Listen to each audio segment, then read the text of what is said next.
한 번 더 우리 옆에 뒤에 계신 분, 앞에 계신 분 서로 인사했으면 좋겠습니다. 예수님은 당신 위해서 오셨습니다. 이렇게 축복의 말을 나누기를 원합니다.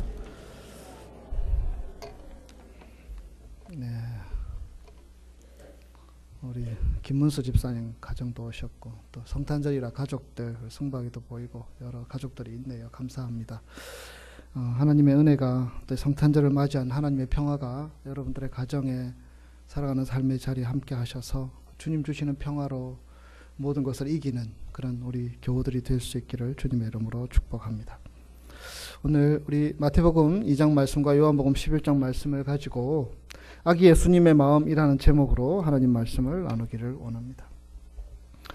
여러분 마태복음 2장은 여러분들이 잘 아시듯이 동방의 박사들이 예수님께 찾아와서 경배하고 예수님께 예물을 드리는 기록들이 기록되어 있습니다. 어떤 예물을 드렸습니까? 황금과 유향과 모략, 귀한 예물들이지요. 이 박사들은 어떤 사람들이냐에 대해서 여러 다양한 판단들이 있는데 주로 페르시아 지역에서 살았던 점성가들 혹은 왕족들 그런 판단들이 있습니다. 그리고 그 당시에 점성가들이나 아니면 학자들이나 혹은 왕족들이라면 그리고 여행을 할 수 있는 사람들이라면 결코 여성은 아니었을 것이다. 그러니까 동방 박사들은 남자들이었을 것이다. 우리는 이미 그렇게 생각 속에 가지고 있지요. 그런데 오늘은 그런 질문들을 해보기를 원합니다. 만약에 동방에서 온 3명의 박사가 남자가 아니라 여성이었다면, 여자였다면 어떠했을까? 여자들이 별을 보고 찾아와서 예수님께 경배를 했다면 어떤 차이가 났겠습니까? 여러분 동방 박사들은 멀리서 별을 찾아왔고요. 특별히 이 이스라엘 땅으로 들어와서 가장 먼저 어떤 곳으로 갔는지 아십니까? 예루살렘으로 갔습니다. 그리고 예루살렘에는 그 당시에 이스라엘을 다스리던 헤롯 왕이 있는 곳이었습니다. 자기들도 영향력이 있는 사람들이고 또 자기들도 어느 정도 위치가 있는 사람이기 때문에 이 예루살렘에 왔으면 당연히 왕을 만나고 또 어떤 지도자들을 만나는 것이 자신들의 존재도 알리고 자신들과 격을 맞추는 행동으로 보일 수도 있습니다. 어쨌든 그들은 헤롯에게로 가서 별에 대해서 문의합니다. 그 수준에 맞는 사람을 찾아간 것이지요. 그러나 여러분, 이 동방 박사는 헤롯에게 가서 이야기 나누고 지체하는 그 시간들 때문에 결국에는 예수님이 태어난 후에 도착하게 됩니다.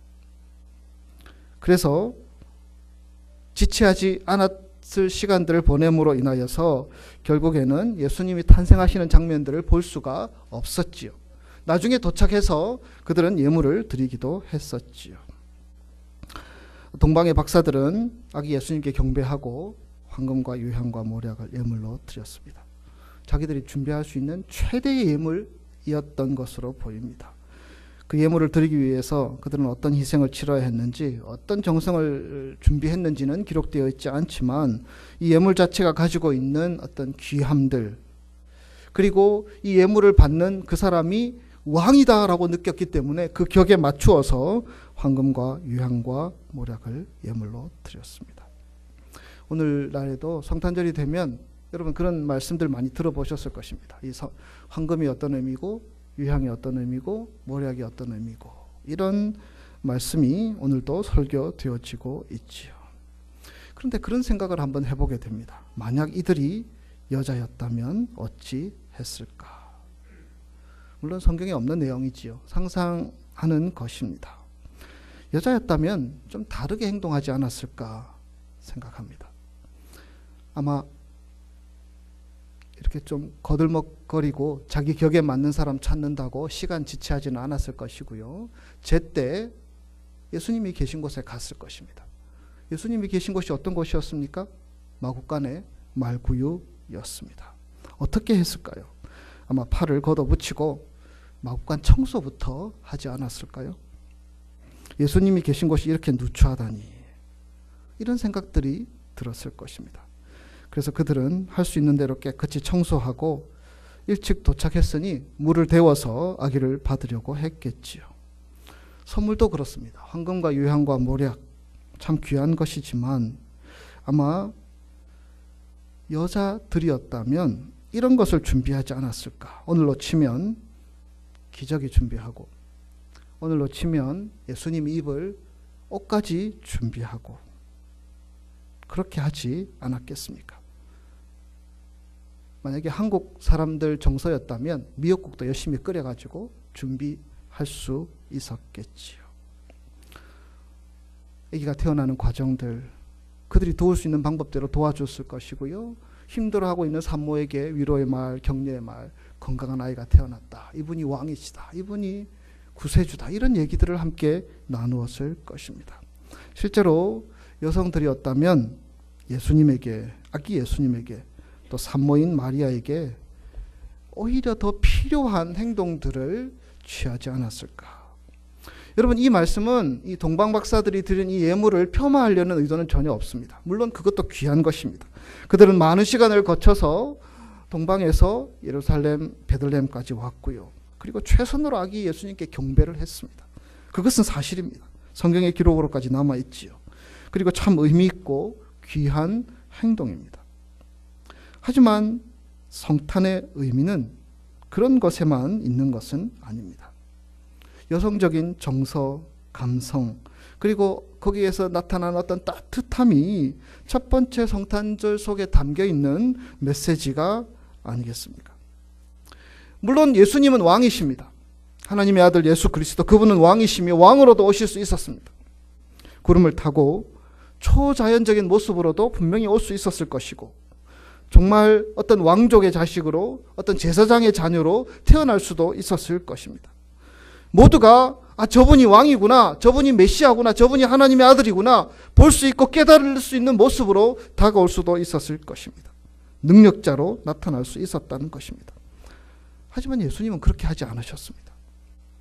예수님은 우리의 모습으로 우리 곁에 오셨습니다. 누일 곳이 없어서 말구유에 들어갈 수밖에 없는 그러했던 예수님. 이 땅을 살아가면서 우리의 모습도 그런 모습일 때가 있지 않습니까? 작은 일로 인해 발을 동동 구르며 고민하며 살아가는 우리의 모습들.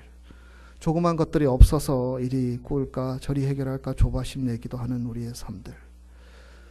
깨어진 관계 회복하지 못해서, 해결하지 못해서 이러지도 저러지도 못하고 놓아버릴까, 붙잡아야 하나 고민하며 살아가는 우리의 모습들. 겉은 다 멀쩡하지만 속은 여러 가지 염려 속에 파묻혀서 걱정으로 가득한 우리 곁에 예수님은 우리의 모습으로 우리에게 오셨다라는 것입니다. 방 하나도 제대로 구하지 못한 채 마구간에 오셔서 구유에 누이시게 된 것입니다. 그분은 그러기 원하셨습니다.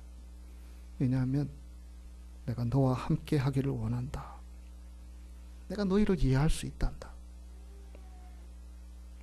그 말씀을, 그 메시지를 우리에게 주시기 위해서 오신 것입니다. 예수님이 만약 황금과 유향과 모략을 원했더라면, 어떤 큰 영광을 원했더라면 예수님은 그곳에 오시지 않았겠지요.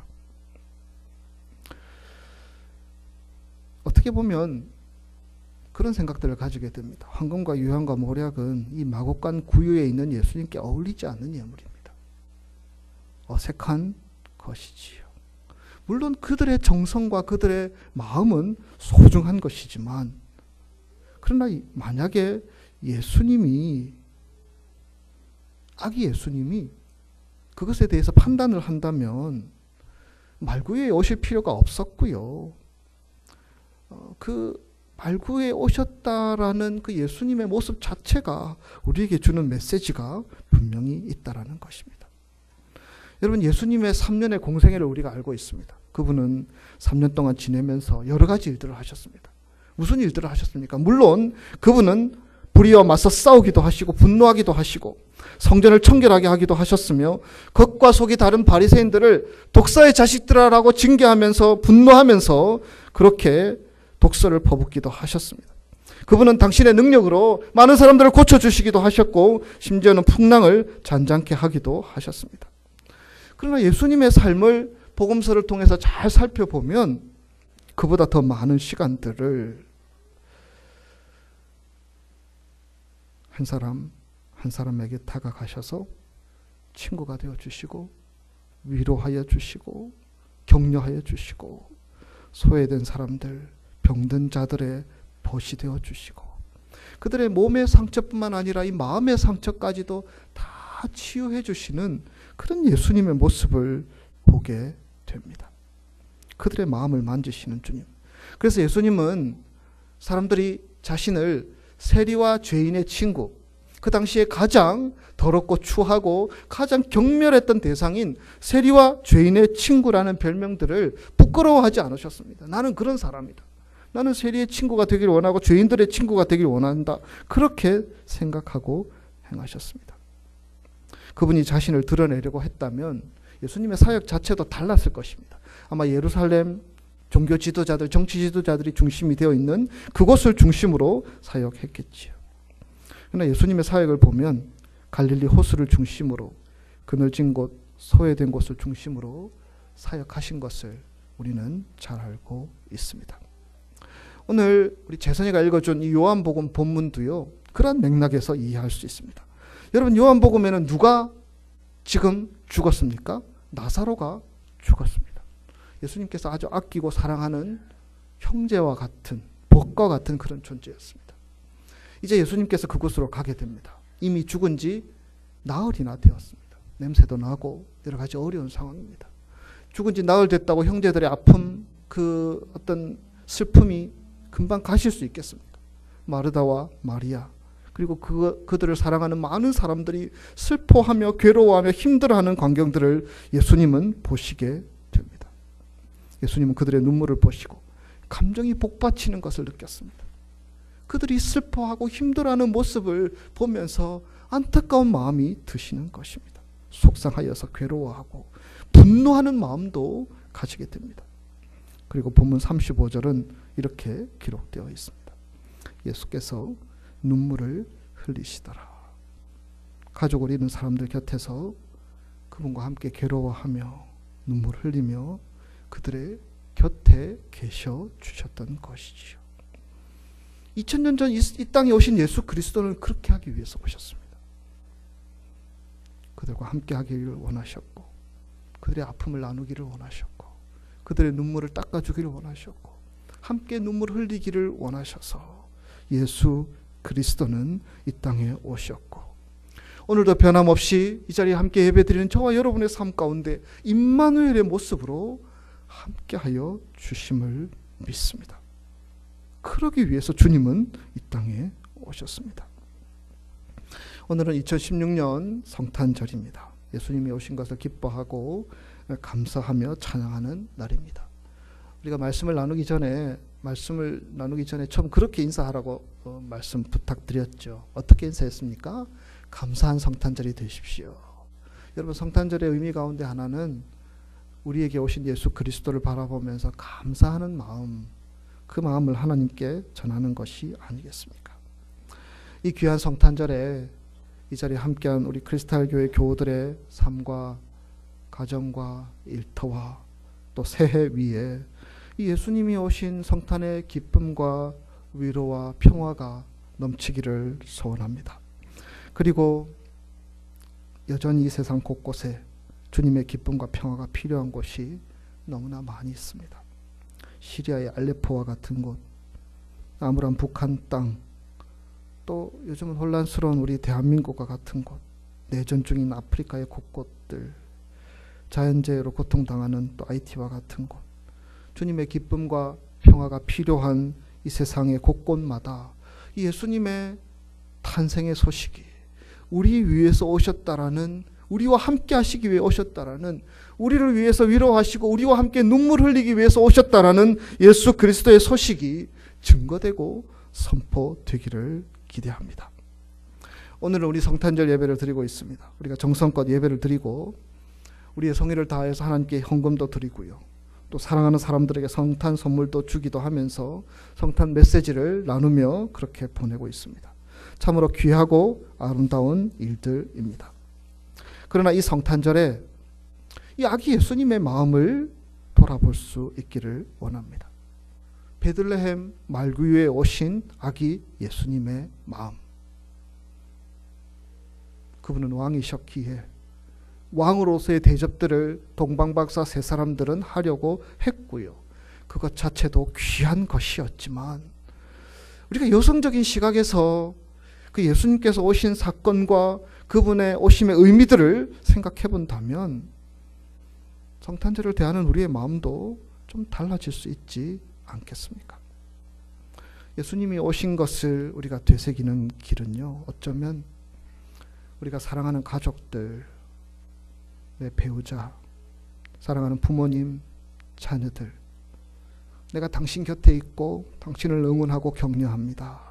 이런 마음으로 곁에 있는 것에서부터 시작될지도 모르겠습니다. 배우자의 손을 잡아주면서 사랑한다, 수고했다, 고맙다 고백하는 것, 사랑하는 부모님을 허그하면서, 사랑하는 자녀들을 허그하면서 품어주고 이해하며 아쉬워하며 미안해하는 마음을 갖는 것, 이것이 또 2000년 전에 말구유에 오신 예수님의 의미들을 살리는 길이 아니겠습니까? 여러분, 교회 내에도 많은 사람들이 여러 가지 아픔과 염려와 고통 중에 살아가기도 하고요. 육신적인 고통 때문에 참 힘들어하는 분들도 계시고, 영적인 근심, 경제적인 부분, 관계의 어려움, 여러 가지 일들. 새해가 온다고 하는데 또 새해에는 어떤 힘든 일들이 내게 다가올까 걱정하는 분들도, 두려워하는 분들도 있습니다.